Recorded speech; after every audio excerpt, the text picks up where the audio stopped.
and also ran for office. Sophia sits on a variety of boards to help engage folks in their community. And she still had time to do this as a mom of 2 beautiful daughters.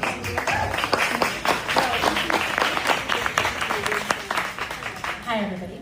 I want to say, first of all, thank you so much to the East Denton County Club, to Debbie, April, Ruben, Georgiana, Nisha, Gerald, and wow. And I just learned 3 of those people's names today. But I really want to thank all of them. I know a few folks from just work in Denton County and organizing and knocking on doors. And when Debbie and Georgiana reached out to me and said, you know, what's happening in Frisco is crazy. Yeah, what's happening in Frisco is also scary because this place that I live, work, play, is all of a sudden turning into this like psycho area where scary things are being said about my neighbors. And how is this possible in North Texas, which is booming, right? And so I was so grateful that they wanted to tackle this topic. And you know, they said they want to talk about Islamophobia and they want to talk about South Asian, specifically Indian hate. That's really getting a little too much energy and effort here in North Texas. And I want to make sure that we talk about both of those separate topics. There is overlap there, but I want to make sure that we highlight the differences because it's very important that we are based in facts. What are we going to be based in? Facts. Okay, because I had... Uh-oh.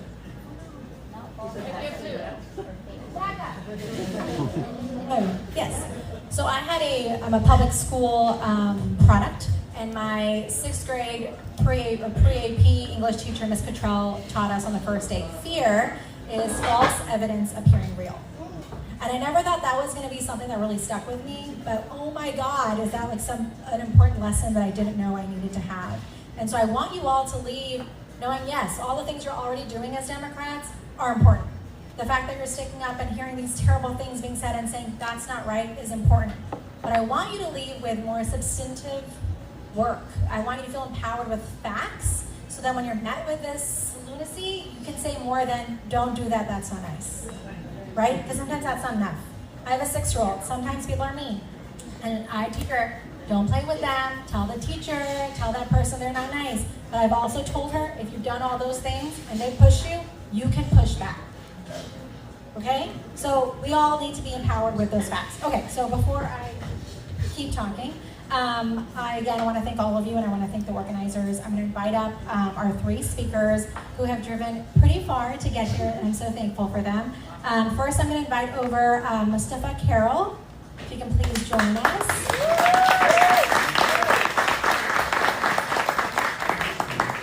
You take your seat, whatever you like.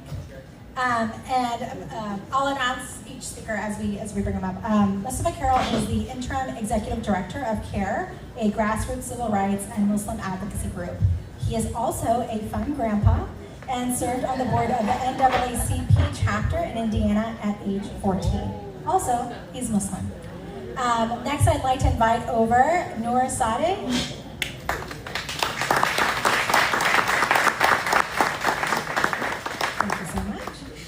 Noor is the owner and creator of Noor Art, which produces and distributes educational materials for Muslim families and schools. She's a former classical concert and opera singer, and she's Muslim. I also want to invite up Sabah Khan, who is the president of the Muslim Democratic Caucus of North Texas. The caucus is focused on mobilizing and engaging Muslims in Texas within the Democratic Party. Sabah is also an anime enthusiast, and she's Muslim. And yes, I purposely said all those things in the way that I said them, because again, we are more than just one thing, every single one of us, whether that's your gender, your race, your religion, you're a parent, you're not a parent, you're an employee, you are all of those things, and also you have joy and things that you go to, whether it's in community or a hobby that you participate in. And I want, again, for everyone to see everyone as whole human beings, because we are. So, to kick off, I want to make sure we're going to be using a lot of terms, and so what I'm going to do first is define some terms, so we're all working off the same base knowledge. So this panel, or this portion, is going to be around Islamophobia. and Islamophobia, if you haven't heard of this term. Merriam-Webster's dictionary actually defines it as the irrational fear, false evidence appearing real, of hatred or prejudice directed at Muslims and Islam. Islam is a monotheistic religion. So one of the three world monotheistic religions next to Judaism and Christianity. Anyone who took world history? Okay, yeah. Okay, followers of Islam are called Muslims, similarly to Christians to Christianity, Jews to Judaism. We're going to do a lot of comparison situations here, similarities. A house of worship for Muslims is called a mosque, sometimes referred to as masjid. Synagogues for Jewish people, temples, churches. Again, you get the gist. Holy books for Muslims consist of the Quran. Again, Torah for Jewish people, Bible. I think some folks have heard of 10 Commandments. Spoiler alert, we also believe in the 10 Commandments. What? Okay. Next, another word that I don't know if you've heard of, it's called Sharia. So Sharia is an Arabic word, which means it's not English, and so you have to define it. And Sharia in Arabic defined means path. Okay, it means path. So you can look at it as like a guidance or a moral code, and it's just a set of guidance Muslims follow, right? Healthy practices of consuming meat, best ways to have a productive argument with your spouse, disagreements with your neighbors, how to parent your children, when to pray and how to pray, various things like that. Again, I think of when I used to visit my friend and she would take me to her Catholic church and we would do the sacrament, she would teach me this is what they're going to do. And she also had to learn this is what they're going to do because it was a guidance or a path. So similarly, Muslims were just like us, just like you. And halal is a way in which it's a holistic, ethical ways of living, and a lot of the times you'll hear it about food. So if you think of kosher foods for Jewish folks, we have halal foods for Muslim folks, okay? Very similar in the sort of its ethical ways of preparing the animal for unfortunate slaughter, which will then be consumed. But again, those are the gifs, those are the definitions. Any questions so far? Also, questions are great because we want to leave with new information. Okay. So, another set of facts we're going to share is that the first Muslims were actually in America before the Constitution was written. What? They were brought here and they were trafficked here as slaves. And it's estimated that anywhere from 10 to 30% of slaves were actually Muslim when they came to the U.S. And we know this from facts, actually, because of the names and charters, and also, when slaves were sold at auction from names, it's easier to defer their religion of origin, and also because there was, I'm sorry, I can't remember his name right now, but there was a former slave who actually wrote a book in Arabic about his experience, and so we have that as a, again, factual reference point. And we also know that the first iftar, so some of you may have heard that word before, iftar, it's when you break the fast. Muslims fast during the month of Ramadan. Again, I know we're covering a lot of information, but I want to give you real facts. And that first iftar occurred in the White House in 1805 with Thomas Jefferson, because there was a Tunisian ambassador who was visiting, and he was fasting. And so being a good person, he said, oh, you can't eat yet? We'll just wait until you can break your fast. And hence was the first iftar in 1805 with Thomas Jefferson. And the first Quran that we know, or maybe not first, but one of the first Qurans that we know that existed in the US was actually found in Thomas Jefferson's library. It still exists to this day. So again, facts, also last quick fact, the first country to acknowledge the sovereignty of our great nation, the United States of America, was Morocco, a predominantly Muslim nation. Fun facts. Okay, so Muslims are part of the American origin story, and Muslims, there are a lot of famous Muslims that we know that took part in and played a big part in the civil rights movement. We think of folks like Malcolm X and Muhammad Ali, but why is it that our president, our governor, and even our other Republican elected leaders are spreading fear of this Muslim takeover.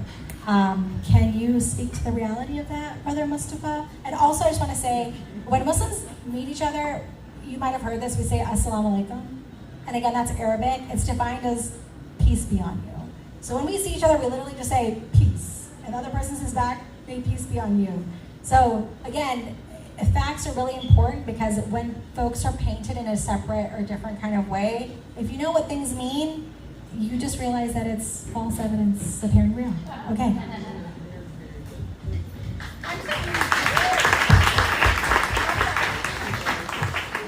Assalamu alaikum. You gotta say wa alaikum salam. All right, now you're all honorary Muslims. Okay, no, just kidding. I don't know where to start, but I'm gonna go ahead. My name is Mustafa Carroll. I'm the Executive Director of the DFW chapter of the Council on American-Islamic Relations. And we're talking about Islamophobia. But I just want to give you a little bit, a short snippet of my own history. I came into Islam, I actually went to college, and the first thing I asked was, where was the church? I come from a family of pastors and deacons and preachers, et cetera, and I was on my way to being a preacher. And so in all of my studies led me to Islam, just coincidentally. And I tell people sometimes that, you know, when I embraced Islam, I became a better Christian. And most people don't understand that because they don't see the connection. But the connection is really, really tight. There's not really that great difference that you might think it is. But anyway, we're talking about, you know, why are we having anti-Muslim animus, Islamophobia, etc.? Well, it's been going on for a good while. I mean, it didn't start at 9/11. It started even way before that there was anti-Muslim animus, Islamophobia, etc., dating all the way back to the 1100s, 1000s, etc. But what's going on now with Islamophobia, what is different, the nuance that we're seeing now is that our elected officials are actually the ones promoting it. We have an Islamophobic, anti-Sharia caucus. I've heard more about Sharia from non-Muslims than I ever heard from a Muslim. We don't even talk about it. We don't even talk about it. It's not for anybody but us. You know, and there's no compulsion in Islam. So for those people that think that people are going to make you Muslim, I can't even make my own kids Muslim. You can't make your kids Christian. You can throw the Bible at them, you can put the 10 Commandments in their room, etc., and it still won't work. Only God can make somebody believe in himself. So, just so you know. The other thing is, because of the Islamophobic atmosphere that we're in, because there's an anti-Sharia caucus, most of whom are right here in Texas, our beautiful governor, and his staff. I spent probably last couple of weeks ago, I was at the State Board of Education, and I sat there for 11 hours listening to people talk about how bad Sharia is. And if you ask one of them what is Sharia, they couldn't even tell you. But I listened to that. I listened to them talk about, well, let's put the Bible in the school. We need to put the 10 Commandments. And they were saying these things. I'm sitting right there. Say, well, I guess you all haven't read the Constitution. But they were saying all of these things, and all of this is part of a promotion. I think it's just highly political. Let's just call it what it is. You can't talk about how great the grid is in Texas. You can't talk about the kids that have died in the flood last year. You can't talk about the fact that we don't take the ACA monies and people are not being put on the health care rolls. But you got an enemy, and you can make that enemy part of your campaign. And that's what's going on. That is what's driving it. We have had more complaints in the last 3 years since 2023, over 8,000 complaints. Our largest complaint about anti-Muslim animals, etc., was maybe 5,000 folks. In the last part of 2023, we had at least 5,000 complaints that year. That was right after October 7th. Anytime anything happens anywhere in the world, it's conflated to the whole populace of Muslims. So the 2 million Muslims that's in the world gets the credit for whatever happens in the Middle East, whatever happens, and God forbid we get another 9/11. But people, really believe. I mean, I've met people. I remember Dr. King saying the most frightening thing was a sincerely ignorant person. There was something to that. And it is. It's frightening because they really believe this thing. So they're not faking it. Now, the ones that are faking it are our elected officials. They know better. But they're demagogues, so they are doing no better. But since 2023, 2024, 2025, has been way over 8,000 complaints, and those complaints are affecting the Muslim community, and by affecting the Muslim community, it's affecting everybody else as well. So our children have a 40% higher chance of being bullied in schools. Women are harassed, yanked off. Some people yank off their hijabs. The people in at work. Most of our complaints are work related. So we're having in the last year over 1,000 work complaints, and those complaints were by virtue of the fact that somebody wrote ceasefire on their social media.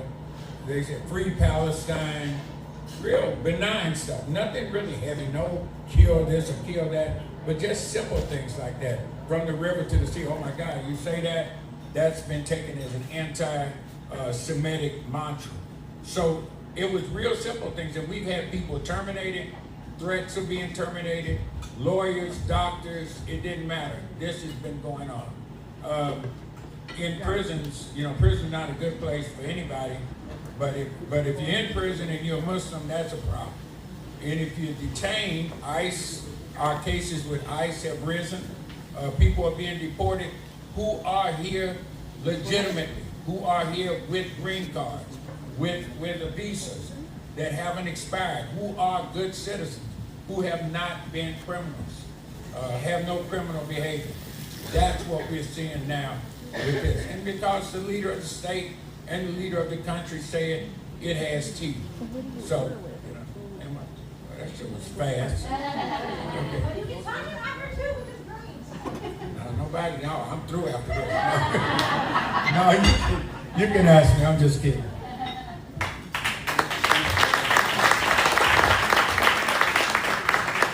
I am really sorry that everyone doesn't get as much time, but again, this is really just to make sure that we're addressing this topic, and I hope in the future we get more time to not only for all of you to meet with the folks here, but also meet with folks in your community. Like, I guarantee you, your kids have Muslim classmates, and you have Muslim neighbors, and people at the grocery store, and your doctor's office, and guess what? At your convenience store. I mean, we're just like you. So, we talked about this, quote unquote, religious takeover, right? And I think that's something that the Texas Republican GOP has put on their platform, that they want to stop any foreign law, and they, namingly name Sharia law, which